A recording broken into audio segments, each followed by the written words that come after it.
Hello and thank you so much for joining me today here in Monrovia in Liberia for another thought from the Bible. We've spent the last few weeks digging into that beautiful Psalm 23, and I don't know about you, but I have found taking a dive into those first few verses to be so very encouraging. The Lord is my shepherd, I lack nothing. He makes me lie down in green pastures. He leads me beside quiet waters. He refreshes my soul. He guides me along the right paths for his name's sake. If you've not seen the previous videos for those verses, I've been making a playlist, so I'll put a link to that in the description below if you want to catch up, but they're all standalone videos as well. They're all amazingly wonderful promises, aren't they?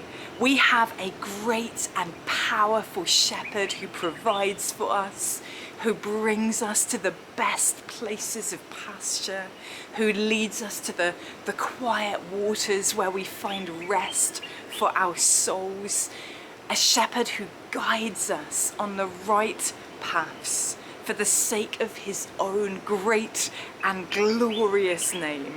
It is inspiring and it is so good to remember.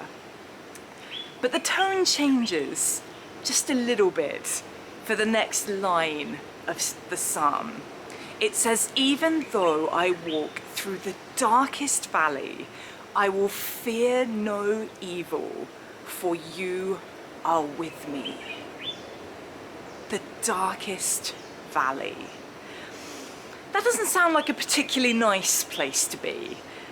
A dark valley where there is a very real threat of evil, otherwise we wouldn't need to have any fear of it. The author of this psalm, David, I don't think that he is talking about a literal stroll through a dark ravine here. It is a metaphorical picture of those times in our lives where we feel like we're falling apart and everything is going wrong and we can't see a way out of it and we don't know what to do. Our options are limited. There is no way to go to the right or to the left. All that we can do is continue forward through this patch of darkness and hope that there is light to come. And that is a little bit how it feels, right, when we go through a season of troubles. It feels constricting. It feels like our options have been stripped away from us and there is nothing to do but walk through this dark valley. Other translations describe it as the valley of the shadow of death. It does not get much darker than that. So why does this happen? Why do we face times like these in our lives? Why would God allow us to walk through those dark and horrible and miserable moments? Why wouldn't he deliver us from them? Why wouldn't he just leave us in those green pastures, right? Just leave me beside the quiet waters, please, God. That sounds infinitely more pleasant than the dark valley. But there is something that I love here in this verse, something that can absolutely revolutionize the way that we think about the hardships that we will face while we're still here on this earth. Let me share those words with you again.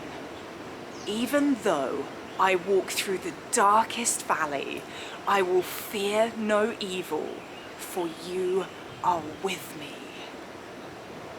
A few years ago now, I decided to memorize this psalm, and I don't have any fancy techniques for remembering verses. I literally just say them over and over and over again to myself until they stick in my brain.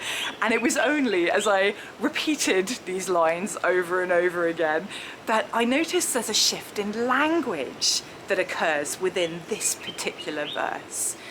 If you consider the opening verses of Psalm 23, it says things like, he makes me lie down in green pastures. He leads me beside quiet waters. He refreshes my soul. He guides me. But then compare this to verse 4.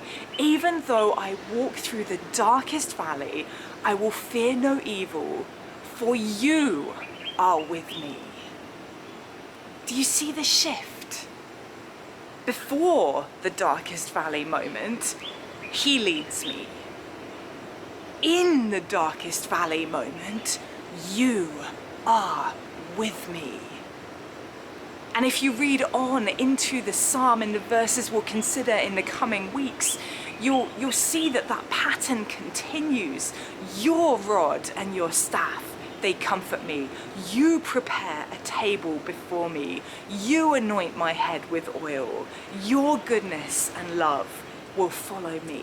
It's as if before the darkest valley, the psalmist, he knows about the goodness of God. Of course he does. He knows about it.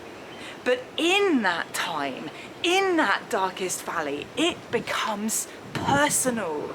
He is not talking about God anymore. He is speaking directly to God. And I don't think that that's a coincidence. I don't think that David forgot what tense he was writing in as he penned this psalm. I think he wanted to make a very poignant statement here, because perhaps it is only in the darkest and hardest moments of our lives that we receive a new and a fresh revelation of who God is to us. Perhaps it's only in those hardships that we don't understand, those moments that threaten to break us, that we realize quite how much God Almighty is with us. Perhaps it's only in those moments that we realize we really don't need to fear any evil that we face, because God has promised that He will walk with us through that valley. There's this amazing moment right at the end of the book of Job. And I think it's fair to say that Job went through quite a dark valley in his life. He lost his children, they died. He lost his wealth, he lost his health, and so much more. His own wife was telling him just to curse God and die. That was a dark, dark valley moment. And it's in that place, it's in that darkest valley that he realizes the almighty power of God, and he makes these statements. He said, "Surely I spoke of things I did not understand, things too wonderful for me to know." He goes on to say, "My ears had heard of you, but now my eyes have seen you." In other words, I knew about you. I knew the He who would guide me to green pastures and lead me beside quiet waters. But now I have seen you. Now I really know you. Now I know that even on my very worst possible days, you are working in ways that are too wonderful for me to understand. And regardless of what happens, good or bad, I can trust you because I know that you are with me. I know that you will be with me in everything because you were with me in the valley. If our lives were only green pastures and quiet waters, we may never have that moment of incredible realization. It is worth treading the darkest valley if it brings us to a new awareness of God with us, Emmanuel, in the midst of our troubles. See, the psalm doesn't tell us that God will instantly pick us up and remove us from that valley even after we have that revelation. It tells us that He will comfort us within it. He will help us to see that we do not need to be afraid, not of the cliffs of worries and of woes that are looming around us, not of the enemy skulking around behind us and whispering in our ears that we need to keep our eyes fully on the problems and not on the God who is so much bigger than any problem we may face in our lives. We may need to continue to be in that place of darkness for a while. I don't know why, but God knows, and that's enough. It's enough because of that final few words in this little line in this psalm. I will fear no evil, for you are with me. You are with me, God. You will likely face difficulties in your life. Sorry about that. In this world you will have trouble. But it's up to you where you're gonna look in those seasons. Will you cower before your circumstances and say, this is just too big, this is just too hopeless for me? Or will you look to the God who is with you? Will you allow those moments of pain and hardship to bring you to a new realization of the reality of God with you? We don't need to look forward to those dark moments. That is not what I am saying. But maybe, just maybe, with this knowledge in our minds, we don't need to look on difficulties with dread anymore. Maybe we don't need to live with doubt and fear in times of hardship, whatever those times may be for you.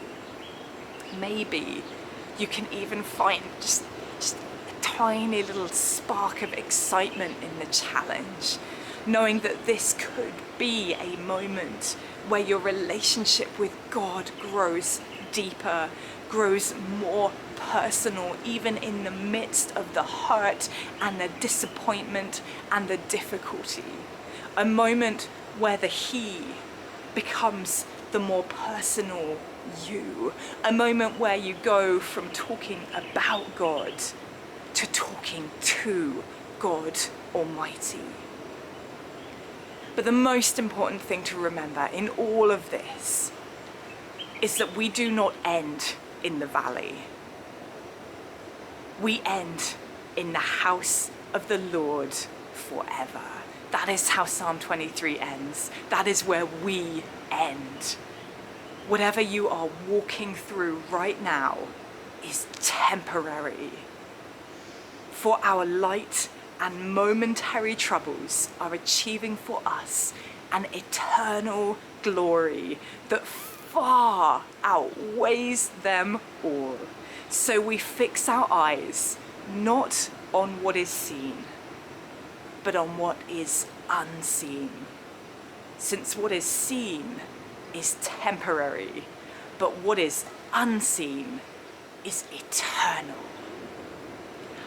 Thank you so much for joining me for that thought from the Bible. We are going to continue working through the rest of Psalm 23 through the coming weeks. The next video will be out on Wednesday next week, so I will see you then.